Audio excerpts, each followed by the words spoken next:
แต่สาวหนังก็ตาอดียังบ่ทันมีน้องทุที่นะสบายดีพี่นะสบายดีนี่ล่ะปินหนามาลูกยกมือสบายดีก่อนจะปีละเจ้า3 ปีเมื่อกี้ซอยพ่อโอ้บ่ลูกมันบ่ซอยให้เราหยาดตื่มนะนี่วันนี้ฝนตกพี่น้องเมื่อในอากาศก็ฝนตกลิ้นตะแก่ตะเศร้าบ่ได้ไปทำงานทั้งใดก็ได้ตาอดีเพิ่นก็เลยถือโอกาสมานั่งตีดินบล็อกกับลูกเพิ่นนะลูกเพิ่นกระซอยตัวนี้นะตัวแล้วพี่น้อง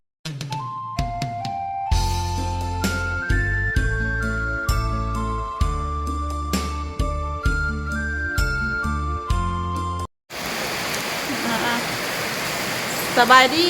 สวัสดีพี่น้องเบิร์ดสุขุมทุกคนเด้อพี่น้องมาพอกับสาหนาแม่น้องทุกที่แล้วก็น้องทุกที่มื้อนี้ก็ฝนตกลิ้นพี่น้องไอ้ฝนตกลิ้น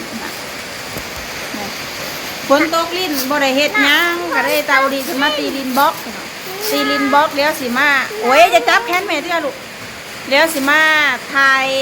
วิธีตีดินบล็อกให้พี่น้องเบิ่งเพราะว่าเตาดีกับบ่ได้ออกข้างนอกมื้อนี้ฝนตกลิ้นตั้งแต่มื้อเช้ายังตีขิงไปใช้บ่ได้พี่น้องแล้วก็ได้บ่ได้มีคลิปที่สิถ่ายก็ได้มาถ่ายวิถีชีวิตของเตาดีมือนึงมาเพิ่นเฮ็ดหยังในมือฝนตกลิ้นพี่น้องเอ้ยเพราะว่าการตีดินบล็อกนี่ต้องเฮ็ดแนวใดหาพี่น้องเดี๋ยวจะให้เบิ่งเด้อพี่น้องนี่ปะนี่พี่น้องเตาลีเพิ่นตีลินบล็อกเดี๋ยวเราก็เหยียบตั้งค่อยตีดินบล็อกไว้หน่อยเนาะจะบ่ได้ไปไซบ่มื้อนี้บ่ได้ไปใช้ฝนตกลิ้นแต่สิตีไปไซไปขายบ่ลิสิตีไปเฮ็ดห้องนอนไปหน่อยเนาะวิ่งเงินซื้อเอาก็ได้ตีวิธีตีลินบล็อกนี่ต้องมีหลายแนวบ่หรือแนวใด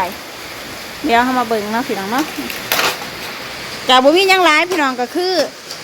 เฮาต้องมีโฮ่งตีลิ้นนะพี่น้องมีโฮ่งแล้วเฮาก็นี่ตัวมันเรียบของเราตัวนั้นน่ะมือทำอิฐน่ะได้จักก่อนครับมือทำอิฐกับว่านนี่ค่ะ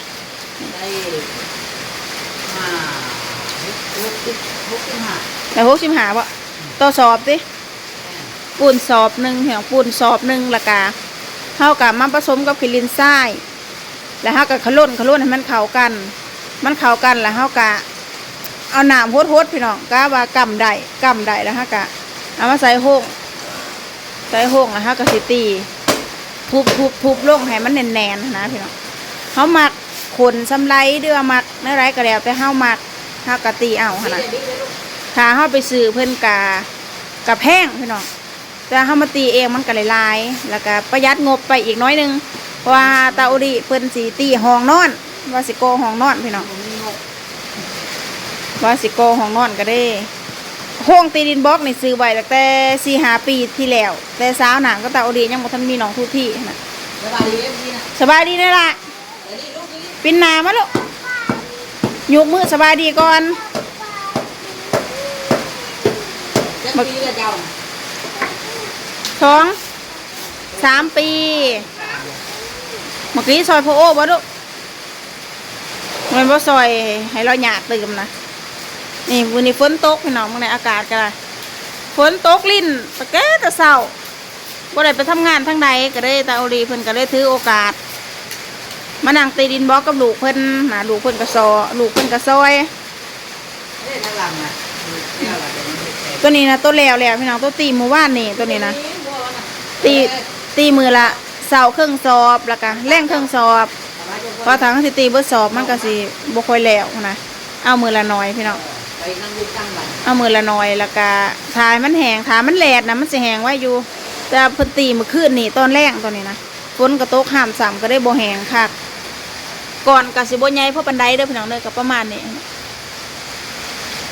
วิธีตีดินบล็อกทั้งบ้านซะหนาเพิ่นก็ตีคล้ายกันพี่น้องตีคล้ายนี่ก่อนละ 3,000 ป่ายพุ่นแล้วเนาะก่อนนึง 3,000 ป่ายถ้าว่าเฮาซื้อเพิ่นหั่นนะแต่มันสิก่อนหน่อยตัวนี้นะรุ่นหน่อยแต่ว่ามันตันนะพี่น้องมัน มันบ่ได้เป็นหูมันตันเลยก่อนบล็อกตัวนี้นะถ้าผู้ใดบ่อยากสาบสามารถเขาสามารถบ่สาบได้ก็ได้เพราะว่ามันเป็นหนาเพราะว่ามันเหลียบนะพี่น้องมันบ่แม่นหลุ่นกระโหลกกระเลกนะมันเหลียบเบิดนี่ซุ่มนี่จะตีเสานี่พี่น้องจักไรจักเกาะแล้วนี่ยังบ่ทันเบิดอยู่ ดับ สองสี่หกแปด12 14 16 18 20 22 24 26 28 30กำลังเลย30ก่อนครับสิบ่ได้ว่า30หาเนาะบ่ได้แล้วเนาะ ได้แต่ชามก้อน นี่แหละพี่น้องเอ้ย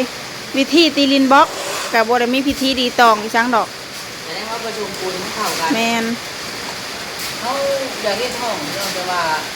งบประมาณเขาบ่มีก็เลยเลือกเสียเฮ็ดไปเล่นปล่อยเฮ็ดไปมันมีงบประมาณ เพื่อนเฮายังบ่ทันมีห้องเนาะ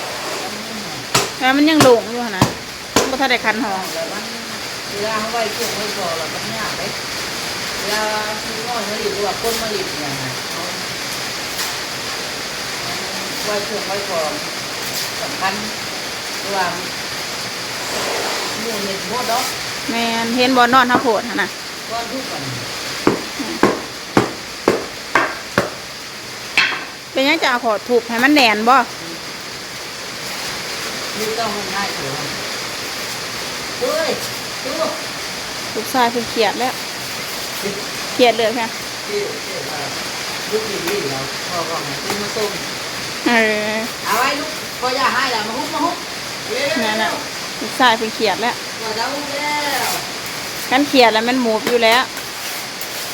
น้องทุกที่เลย3 ปีปลายละ3 ปีกับ4-5 เดือนแล้วพี่น้องนี่เขาก็จะเรียนกันแบบเป็นแถวแบบนี้แหละแต่ถามันแหลดนี่พี่น้องมันแห้งไว้ได้ถามันแดดกะกะเขาตีไว้ไล่ๆแล้วเขาก็เที่ยวโฮดน้ำนี่วิธีแกะ เอาดูบ่ค่อย รู้สุดยอดผมเคยเห็นจะเห็ดแบบนี้ดอก อ่ะเดี๋ยวนี้ดูให้เราที่ 3-4 ปีขึ้นหลังพุทธ ชอบเด้งมีเงินเด้งมีเงินเฮ็ดเองเมื่อกูอ่านอยู่ท้องเราเป็นเฮ็ดบวก ก็เองสาบเองเฮ็ดเป็นเบิดเนอเดียวนี่นะ เป็นเพื่อน นี่ฮะก็สิมาประกอบเคลื่อนมัน ลูกถึงว่าลูกถึง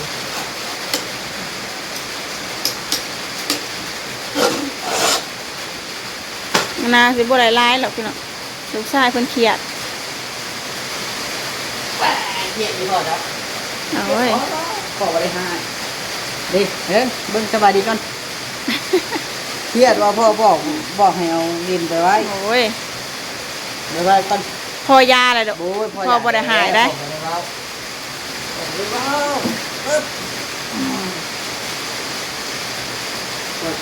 ขอโทษครับขอโทษชาวเล่ครับเครียดพอแล้ว เครียดเป็นแห้งได้พี่น้องไอ้กระพอนะเบาจังหน่อยหนึงเนี่ยมันเครียดงอกเครียดแงกกันแล้วนะ ชาวเล่ครับพ่อไปให้ครับ พอบ่ได้หายเมื่อกี้ลูก เพราะว่าลูกที่ดินใช่นี่ก็จะบอกมาถอดปืนพ่อมาส่งพ่อเดี๋ยวนี้เครียดอ่ะไปเช้าแล้วผมเลยครับ เป็นไงไปจับกบกับพ่อโอ้แล้วนี่ฝนตกนี่ ตีพ่อตีพ่อตีพ่อตีพ่อตีเต๊ะตีพ่อตีชาวเล่ โอ้ยลูกสายเดียวก็ได้บางน้ำตาเพิ่นจังมาแต่ใส่พ่อ มันจะแล้วนอนแล้วพ่อนั่นแหละดูพ่อมันง่ายชื่อเดี๋ยวรุ่นพ่อแล้วตัวแต่พ่อเด้อขอโทษเด้อผมเดี๋ยวว่าคือว่าย่านปูนตัดมือเมื่อกี้มีแขวแล้วปูนนะว่าแขวกัดซากอยู่ฮะมาบวกเนาะ เออ มีแขวแล้วปูนมันจะ โอ้ยลูกสายเพิ่นก็ได้ขี้ยุ่ยแห้งได้ลูกสายเพิ่นน่ะโอ้ยพ่อ เนาะ พ่อบอกอีกสักหน่อยหนึงเนี่ยมันงอกแงกกันโดนได้ค่ะ ตอนนั้นมีแขวปูนมีแขวเลย ปูนสิกาตีนเมื่อกี้หลวงพ่อโอ้บ่ให้ดินนะ ที่นั่งข่าวเขาเลยพอเห็นแล้วมีพอดีในเฮือปูเลย นั่งทาลูก นั่งข่าวพอพอแล้วมีพอความเฮือปูเนาะโอ้เด็กมันหมา เมื่อกี้เขียดพ่อโอ้ติลูกฮะ โทรแล้วบ่ได้หายเมื่อกี้แล้วยานปูนกัดเมื่อกี้น่ะมึงแน่เลือดออก แรกแขวมัน จะเลยเลือดออกเลยคันปูนกัดนะอย่าหายจะเลยลุงป่า FC เพิ่นสิหายน้ำนะอ้าว เกิดท้ายนะ เพิ่นหายได้เด็กหน่อยหายนะอย่าหายเด้อ คนบ่นั่นบ่นะคน นี่ดิ ให้บ่มา คอปกให้มันลง นั่นคือก้อนน่ะซื้อพันอยู่บ้าน 4,000กีบติ ซื้อสอง ปาเต 100ก้อน400,000เช้า200ก้อนก็ได้น้องเฮาเพิ่นประมาณ300ว่าจามละ342ล้าน260,000ก็ได้ยินบอกได้ คันเฮาตีเอาเองเด้ซื้อปูนสอบแท้จะซื้อนะ 80คือปุ่น อันนี้มาตีไหลสอบหนึงได้บ่60 70นะ ประมาณ5ศอก8 5 40 4แสนคือปุ่น ซื้อปูนเบิด400,000ติ ชายผมดิชายพ่อ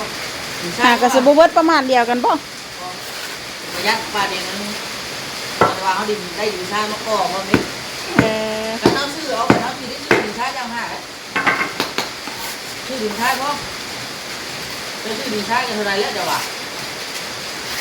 900,000เลยซื้อดินชาย900,000เขาซื้อดินว่ากับเขาได้ก่อพ่อ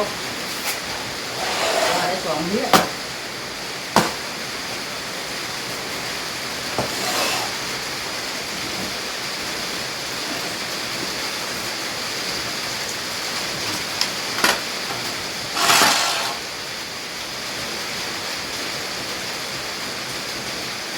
เจ้าอุลีเพิ่นเฮ็ดเป็นได้เดี๋ยวนี้เพิ่นเป็นสร้างอุลีได้นี่ถ้าผู้ใดสนใจก็สั่งอุลีเลยเด้อดินบล็อกนะขายราคากันเองพี่น้องเด้ แม่นถ้าใครอยากสนับสนุนเตาอุลีก็สนับสนุนเด้อพี่น้องแบบว่าสิขายก่อนถึกๆดอก เอาราคาพอดีงามมักงามแบบใดซ้ำใดก็เฮ็ดให้ได้เพราะว่าโฮงบล็อกนี่ก็ ถ้าคืออยู่บ้านเฮานี่ทั้งสวรรค์นี่เพิ่นกาสิเป็นแบบมักก่อนใหญ่ๆนะพี่น้องก่อนโกนทั้งกลาง แต่ว่าตัวนี้มันตันเลยได้พี่น้องมันแน่นแบบนี้มองโกนมองอีสังเลยแบบตันไปเลยโอ้มึงเนี่ยฝนตกฝนตกยังบุยาเลยแต่สาวฝนซุ่มนี่นะตาโอรีเพิ่นตีว่านี่พี่น้องมันแหลดอะมันแห้งวันนี้เฮาเอามาตากฝนก็ได้เพราะว่ามันแห้งวันนี้มันถึงน้ำมันแห้งแข็งมันถึงน้ำตอนนี้แห้งแข็งพี่น้องถึงน้ำถึงแลดถึงน้ำแห้งแข็งถามันแห้งแบบในบรรยากาศฝนตกลิ่นก็โอ้พี่น้องเอ้ยนาจะไหลจับกบจับอึงถ้าบ้านได้มีอึงแต่บ้านเตาดีบ่มีอึงมีแต่กบแต่เขียดมีอยู่ลุงนาสิเงี่ยงอยู่มื้อนี้เพื่อนเฮาก็จะอยู่หน้าวัดถ้าเฮามีโอกาสเฮาก็สิเปิดหาดขาพี่น้องเพราะว่าเฮายังบ่ทันได้แม่นเฮายังบ่ทันได้อันนี้ปีหน้าซะน้ำคิดว่าจะเปิดหาดอีกเทื่อนึงเพราะว่ามันพอมีรายได้มื้อละ5,000 10,000ก็เอาแม่นแต่ว่าเฮายังหาทุนก่อนจักสิไปหาหยังมาเฮ็ดทุนนี่เนาะเมื่อกี้ก็ลูกชายเด้ลูกเมื่อกี้สิหาเงินให้แม่บ่ลูกหาเงินให้แม่เปิดร้านค้าเด้อลูกเด้อเมื่อกี้จังกินขนมเมื่อกี้จังบ่ได้ไปซื้อเพิ่นได้แต่ยังเหงาอยู่ค่ะเบ้ยยังบ่ติงจ้ะท่านพ่อบอกจังนึงก็เครียดนะคนละง่องค่ะเวลาฝนตกนะพี่น้องฟ้าเขาเบิดฟ้าเขาใส่เหือนนะเพราะว่ามันบ่ได้มุ่งออกลายน่ะฝนตกบ่ได้มันเปียกเบิดเลยไก่จะแล้วพี่น้องเพราะว่าตีแต่ตะเสาพุ่นแหละแต่ว่าฝนมันตกแห้งก็ได้ผสมไว้ซื่อๆนี่เฮ็ดมื้อนี้ก็ถือว่าได้หลายพอสมควรนะพี่น้องเอ้ยน่าจะได้อยู่ประมาณ30กว่าก่อนถ้ามันสอบหนึ่งก็ใส่อยู่วาง60ปลายเกือบ70เราดีพันตีแบบว่าทาผู้ใดเขาตีคล้ายแบบว่าอย่างไห้มันหลายๆก็เลย8-90พูดแล้วพี่น้องคือทั้งบ้านศาสนาพันตีคล้ายนะก็เลย8-90ก่อนเพราะว่าเพิ่นจะเอาจางๆบ่เอาเข็มปันไดสินะนี่ถ้าเขาตีก็เองเฮ็ดเองเขาจะเอาเข็มๆได้จังหน่อย ส่ปูนสิได้ร้ายมันกะแต่สิบุไรร้ายก่อนนะ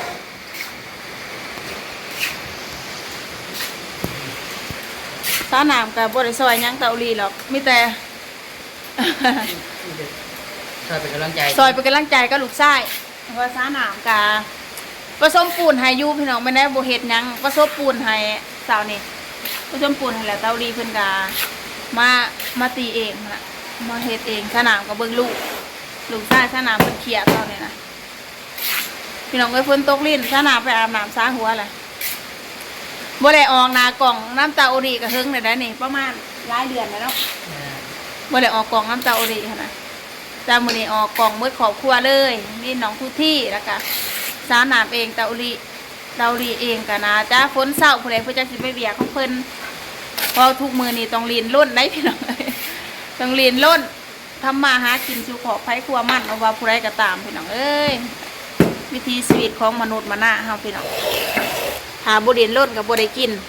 หาบ่เฮ็ดกับบ่ได้กินหาบ่หากับบ่ได้กินพี่น้องก่อนดินบล็อกถ้าฝนตกแห้งนี่ฟ้ามาบ่ได้นี่หั่นน่ะฟ้าเปียกใส่บ่ได้นี่แต่ว่ามันน่าสิเศร้าได้แหละเพราะว่ามันรีบ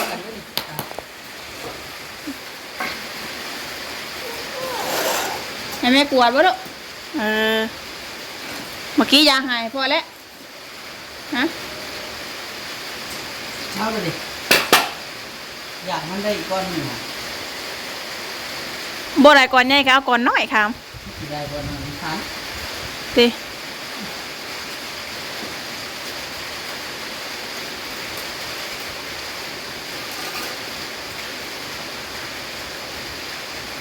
ตีก็ตีใส่หนาเหือนโดนได้ให้มันแหลนอยู่วะออกปกติอยู่เลินเนาะนี่มันฝนตก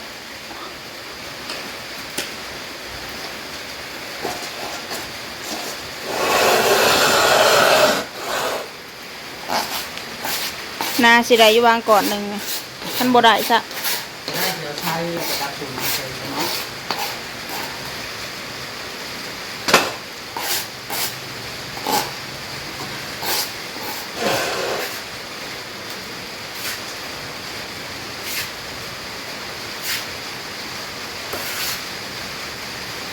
เกือบไหลพูดเอามาคำคือบ่ไหลซะมันคิดบ่พอเนาะ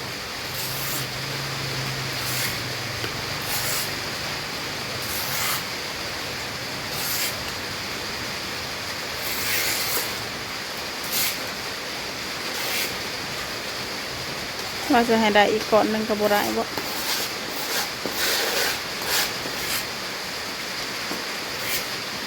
ไม่เต็มอยู่แล้ว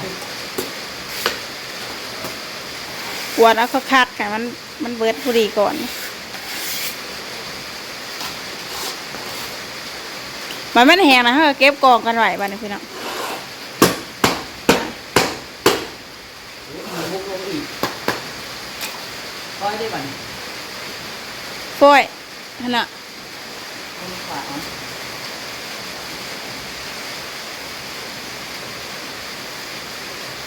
มันได้เลยตัวหนึ่งมันได้เอาสั้นๆแล้ว ได้ซ้ำเอาได้นะบ่ได้ก็เกลือพูดแล้วครับเลย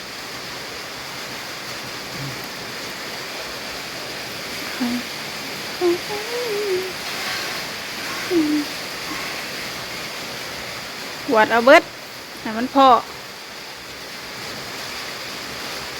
ไปโต๊ะหันฮาระบายโขลกลงไว้ฮะขวบลงได้ไหม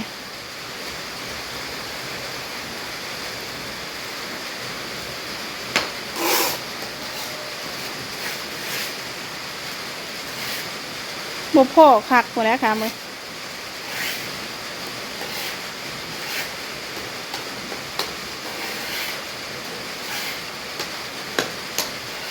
เฮ้ยติดตัว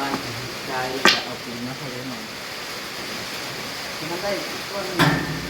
จะเตือนเนาะ เราจะไปเอาดินทรายมาใส่ติ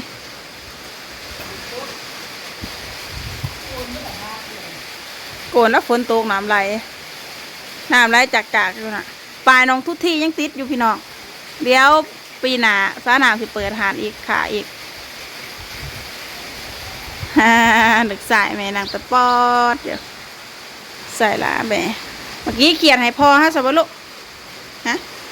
เขียนให้เล่าเห็ดเปียงมายาหายละสบายดีนะไหมลูกทุกครับนะไหมทุกครับน่ะพอหาใส่มาใส่มันก็เลื้อแล้วขามมันหลายเติบแล้วฮะยังสิใส่ปูนอยู่เด้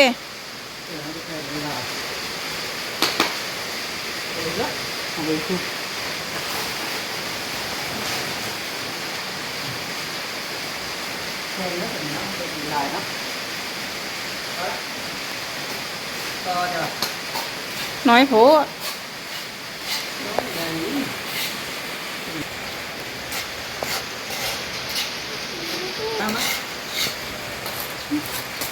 ก็โอเคแล้วพี่น้องเด้อจะได้กะอย่าลืมมาให้กำลังใจขอบครัวเตาลีในเด้อพี่น้องนี่เตาลีเพิ่นก็กำลังเฮ็ดเวียกอยู่